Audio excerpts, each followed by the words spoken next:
লা ইলাহা ইল্লাল্লাহ জোরে লা ইলাহা ইল্লাল্লাহ লা ইলাহা ইল্লাল্লাহ। আমরা মদিনার রাস্তা চিনি না, বাইজান কোন পথে হব রওয়ানা। আমরা মদিনার রাস্তা চিনি না, বাইজান কোন পথে হব রওয়ানা। আমার ফতে আলী জানে ঠিকানা, আমার মুর্শিদ ঠিকানা। আমরা যাব সোনার মদিনা। লা ইলাহা ইল্লাল্লাহ লা ইলাহা লা ইলাহা ইল্লাল্লাহ মুহাম্মাদুর রাসূলুল্লাহ সাল্লাল্লাহু তাআলা আলা মুহাম্মদ সাল্লাল্লাহু তাআলা আলাইহি ওয়াসাল্লাম। সকলে পড়ে আলহামদুলিল্লাহ। আল্লাহ রাব্বুল গাউসুল আজম সে জন বাগদাদ ওয়ালা, যে জন গাউসুল বাগদাদ ওয়ালা, ঠিক কি না? গাউসে পাক যিনি, তিনি বাগদাদ ওয়ালা। বাগদাদ শরীফে গাউসে পাক আসার কারণে বাগদাদ শরীফ এমন সম্মানিত হয়েছে, কিয়ামত পর্যন্ত ওই বাগদাদে ওয়ালা গাউসে পাক। সুবহানাল্লাহ। আল্লাহর ওলিরা যেখানে কদম রাখেন, ওই জায়গাটা যদি জঙ্গল থাকে, সে জায়গাটা শহরে পরিণত হয়, ঠিক কিনা বলেন? আল্লাহর ওলিরা যেখানে কদম রাখেন, ওই জায়গাটা যদি অনুর্বর থাকেন, ওই জায়গাটা উর্বরে পরিণত হয়। সুবহানাল্লাহ বলি। আল্লাহর ওলিরা যেখানে কদম রাখেন, এই জায়গাটা যদি পাথরের মরুভূমি থাকে, স্বর্ণে পরিণত হয়। সুবহানাল্লাহ বলি।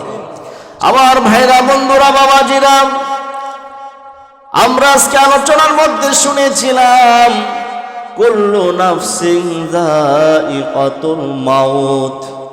প্রত্যেকটা মানুষকে আল্লাহ রাব্বুল আলামিনের ডাকে সাড়া দিয়ে তার নফসটাকে আল্লাহমুখী হতে হবে, নফসটাকে মৃত্যুর স্বাদ গ্রহণ করতে হবে। ঘোষণা দিয়েছেন কে? আরো চিৎকার বলে বলুন, ঘোষণা দিয়েছেন কে? আল্লাহ রাব্বুল আলামিন আমাদেরকে জানিয়ে দিলেন, দুনিয়ায় তোমাকে আমি পাঠাইলাম, দুনিয়ায় রং তামসায় পইরা আমাকে ভুইলা যায়ও না। দুনিয়ায় যা কিছু করো ধরা একদিন দিতে হবে, ঠিক কিনা বলেন? গত রাত্রে আমি একটা জানাজায় উপস্থিত হয়েছিলাম। মানুষটা আমার বড় প্রিয় মানুষ, আমার একজন আত্মীয়। মানুষটা যখন দুনিয়া ত্যাগ করলো, ত্যাগ করার পরে কবর যখন খুঁড়লো, বৃষ্টির দিন পানি উঠে গেছে কবরের মাঝে। কবরের শোয়ানোর সময় হয়েছে, কিন্তু পানি সেচে আবার পানি উঠে, পানি সেচে আবার পানি উঠে। আমার ভাইয়েরা করলেন কি, কতগুলি শুকনা বালি আছে না, শুকনা বালিগুলি কবরের মধ্যে বিছাই দিয়েছেন, আবার কাদা হয়। আবার শুকনা বালু বিছিয়ে দিলেন, আবার কাদা হয়। কিন্তু এভাবে করতে করতে প্রায় 1 বিঘতের মতো কবর এরা উঁচা করে ফেলছে, পানি আসা বন্ধ। সিদ্ধান্ত চলে আসলো, এভাবে যদি আমরা মাটি দিতে থাকি, বালি দিতে থাকি, কবরের তো নির্দিষ্ট একটা সাইজ আছে, একটা নির্দিষ্ট পরিমাণ আছে, সেটা তো ব্যাহত হয়ে যাবে। এই কবরের মধ্যেই শোয়া দেওয়া যাক। আমার ভাইদেরকে আমি ডেকে বললাম, ভাই, আজকে যদি আমার এই চাচা বেঁচে থাকতো, আপনি কি কাদা মাটির মধ্যে শোয়াইতেন? হাও মাও করে আমার ভাইকে দিয়ে দিল। বলে, ভাই বলো কি, যতই কষ্ট করি না কেন আমার বাবাকে কাদার মধ্যে শুইতে দিতাম না। আমার ভাইকে বললাম, ভাই রে, যদি জীবিত থাকতো শুইতে দিতা না, রূহটা চলে গেল। আমার চাচাকে তুমি কবরের মধ্যে শোয়া দিচ্ছ, কাদার মধ্যে শোয়া দিচ্ছ। আমার ভাইকে বললাম, ভাই রে, এখান থেকে সিদ্ধান্ত নাও, দুনিয়ায় যা কিছু করো না কেন একদিনে কাদার মধ্যে আমাদেরও শুইতে হবে, ঠিক কিনা বলেন? হাসান বসরি রাদিয়াল্লাহু তাআলা রাহমাতুল্লাহি আলাইহি একটি জানাজার মধ্যে শরীক হইলেন। ওই জানাজার মধ্যে একটা মাসুম বাচ্চা শিশু মেয়ে কেঁদে কেঁদে বলতেছেন, আব্বু রে, ও আব্বু, আজকে এমন একটা দিনের সাক্ষী আমি হইলাম, এমন একটা কষ্টের দিন আমার জীবনে আসলো, পূর্বে কোনোদিন আমার জীবনে কষ্টের দিন আসে নাই। সুবহানাল্লাহ। মেয়েটা ডেকে বললেন, বাবা, ও বাবা, তুমি আজকে চলে গেলা, আমার যে কষ্টের দিন আসলো এই কষ্টের দিন আমার জীবনে কোনোদিন আসে না, আজকে আসছে। হাসান বসরি রহমাতুল্লাহি আলাইহি ডেকে বলেন, ওরে আম্মু, তুমি কি বলো, ওই লাশটা কি তোমার বাবা? মেয়েটা ডেকে বলে, হ্যাঁ হুজুর, এই লাশটা হইল আমার বাবা। আমার বাবা দুনিয়া থেকে চলে গেল, আমি একা হয়ে গেলাম, এই কষ্টের দিন আমার আর দুনিয়াতে আসে নাই। তিনি আদর করে বাচ্চাটাকে বুঝিয়ে বাড়িতে পাঠিয়ে দিলেন। পরের দিন হাসান বসরি রহমাতুল্লাহ আলাইহি যখন কবরের প্রথম দিন কিতাবের মধ্যে এই ঘটনাটা আসছে। হাসান বসরি রাদিয়াল্লাহু তাআলা তিনি যখন বাসা থেকে বের হইলেন, দেখতেছেন ওই মেয়েটা দৌড়ে তার বাবার কবরে যাচ্ছে। বাবার কবরে গিয়ে তিনি পিছনে পিছনে ছুটলেন। দূরে থাইকা দেখতেছেন কি হয়, কি ঘটনা, কেন মেয়েটা দৌড়ে দৌড়ে বাবার কবরে যাচ্ছে।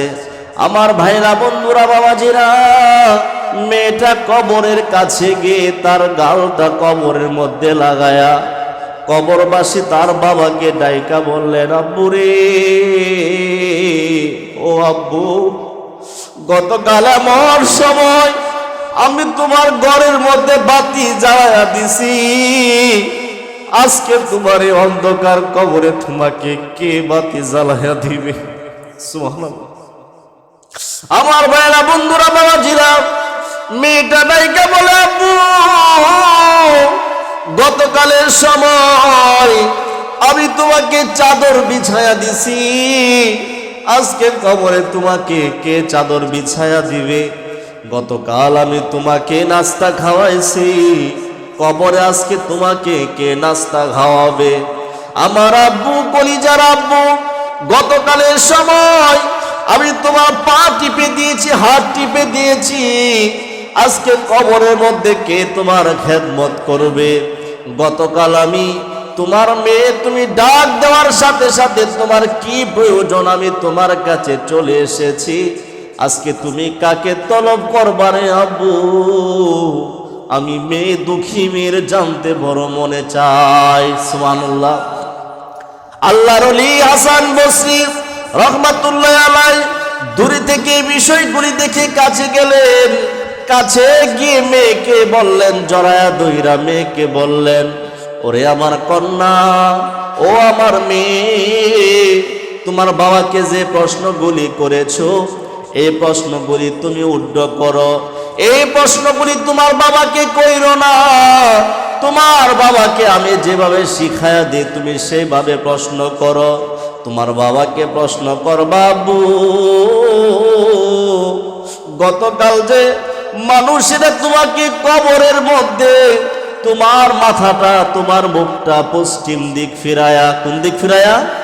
পশ্চিম দিক ফিরায়া মানুষেরা তোমাকে কবরস্থ করে গেছে রে আব্বু, আজকে কি তোমার সেই বডিটা পশ্চিম দিকে আছে নাকি ফেরেশতার আযাবের কারণে তোমার মাথাটা ঘুরে গেছে? সুবহানাল্লাহ। তোমার বাবাকে প্রশ্ন করো, ওরে আব্বু, গতকাল তোমাকে সুন্দর নতুন কাফনটা দিয়ে কবরের মধ্যে শোয়াইছি, আজকে কি তোমার কাফনের কাপড়টা কি এখনো সুন্দর আসেনি? আব্বু রে, আলেমদের মুখে শুনেছি কবরে যখন কোনো মানুষকে দাফন করা হয়, ওই মানুষটা যদি নেকি হয় জান্নাতের কাফন ওই বান্দাকে পরানো হয়, বলি মারহাবা।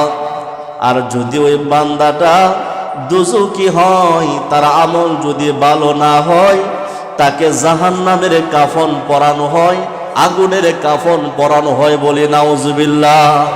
কবরে রে আযাব মোরে আল্লাহ দিও না, এত কঠিন আযাব সইতে পারবো না, এত কঠিন আযাব সইতে পারবো না। বলুন মরণে আযাব মোরে আল্লাহ দিও না, এত কঠিন আযাব মোরে দিও না, এত কঠিন আযাব সইতে পার। মেয়েটাকে ডাইকা বললেন হাসান বসরি, আমার মেয়ে তোমার আব্বুকে তুমি প্রশ্ন করো। ওরে আমার আব্বু, আলিমদের কাছে আমি শুনেছি কবরে যখন একটা মানুষকে শোয়ানো হয়, ওই কবরবাসীটা যদি নেকি হয়, ওই নেকির পাল্লা যদি তার বাড়ি হয়, কবর তাকে এমন ভাবে আলিঙ্গন করে, মা যেমন বাচ্চাকে আলিঙ্গন করে। আর যদি মানুষটার নেকির পাল্লা বাড়ি না হয়, গুনার পাল্লা যদি বাড়ি হয়, তাহলে কবর তাকে এমন আযাব দেয়, এমন একটা চাপ দেয়, যে চাপের কারণে বাম পাজরের হাড়গুলি ডান পাজরের ভিতরে ঢুইকা যায়।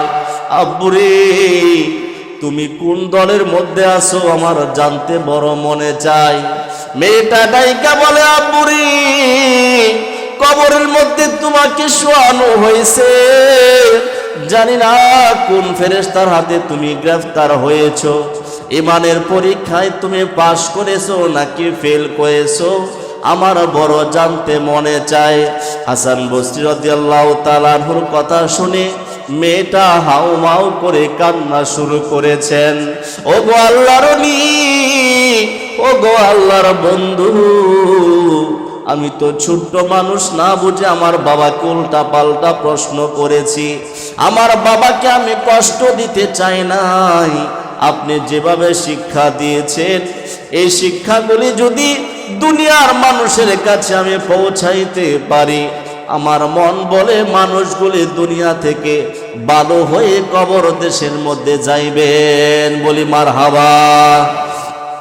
ওলিদের ওলি যিনি গাউসুল আজম জিলানী, ওলি যিনি গাউসুল আজম জিলানী, বাগদাদে জন্ম কুতুবে রব্বান। এ বলুন বাগদাদে জন্ম কুতুবে রব্বান। এ গাউস বংশ তোমার হাসান হুসাইনি, তুমি হইলা মা ফাতেমার নয়ন মনি। বলুন বংশ তোমার হাসান হুসাইন, তুমি হইলা মা ফাতেমার নয়ন মনি।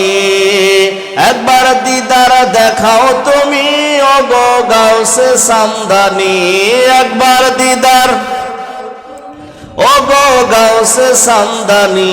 বাগদাদে জন্ম কুতুবে রব্বান, এ গাউস বাগদাদে জন্ম কুতুবে রব্বান। আমার ভাইরা, বন্ধুরা, বাবাজিরা, কবরের আলোচনা থেকে আমি গাউসে পাকের কাছে গেলাম। এই কবরের আযাব থেকে বাঁচার জন্য গাউসে পাকের কাছে যাওয়ার দরকার আছে না নাই? আর চিল্লায় বলুন, আছে না নাই? আমার গাউসে পাক ডাইকা কয়, মুরিদ রে, ওরে আমার মুরিদ, আমি গাউসে পাক আজকে ঘোষণা করলাম, আমি গাউসে পাকের মুরিদ আজকে নয়, কিয়ামত পর্যন্ত আমি গাউসে পাকের সিলসিলায় যারা মুরিদ হইবে, আমি গাউসে পাক আজকে ঘোষণা করে দিয়ে গেলাম, তাদের কবরের মধ্যে যখন শোয়ানো হবে, গাউসে পাক আমি ঘোষণা করলাম, আমার মুরিদদের যখন কবরের মধ্যে শোয়ানো হবে, আমি গাউসে পাক বাগদাদের জমিনে থাকবো না, আমি গাউসে পাক বাগদাদের জমিনে থাকবো না, আমার মুরিদের কবরে আমি গাউসে পাক সইলা যাব। সুবহানাল্লাহ।